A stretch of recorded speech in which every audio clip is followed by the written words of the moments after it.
I was in the trades for many years, and I bought and sold a few properties, done them up, and I like the process of buying property and then selling property. And I don't know why I got into real estate. It's just something I thought I might be good at, and now I live and breathe it. And I wish I would have done this when I first left school, because it's a fantastic industry, and I love helping people buy and sell property.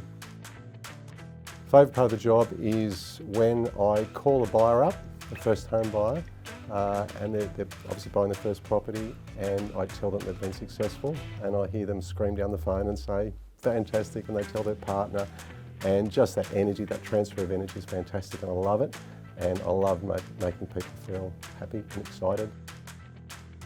We had one a few years ago. I'll never forget it. Friends of the family, their mum passed away, and there was a house across the road that was sold, exactly the same sort of property that was sold a few weeks earlier.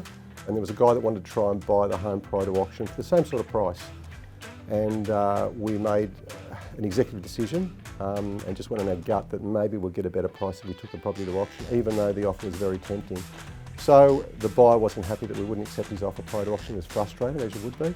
But anyway, we took the property to auction. We had 10 registered bidders.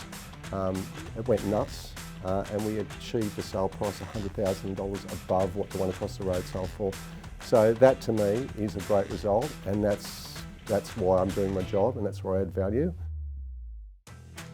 I think that obviously the livability of a home, I think there's that transfer of emotion when people walk into a property, and I think that's what actually sells a property. So people will walk into a home and they won't feel anything, and they'll walk out, even if it's a beautiful home, it just doesn't resonate with them. But I think the livability of the home, the location is obviously important, inclusions in the home, they're the main things.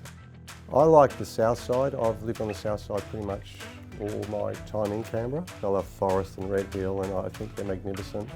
I like driving through those suburbs and looking at the magnificent homes. I love the strip of Braddon now, it's fantastic. Yeah, my daughter tells me where to go these days. I've got no idea, but in general I think Canberra's really grown in stature, and it's just a wonderful place to live, and I think it's one of Australia's greatest secrets.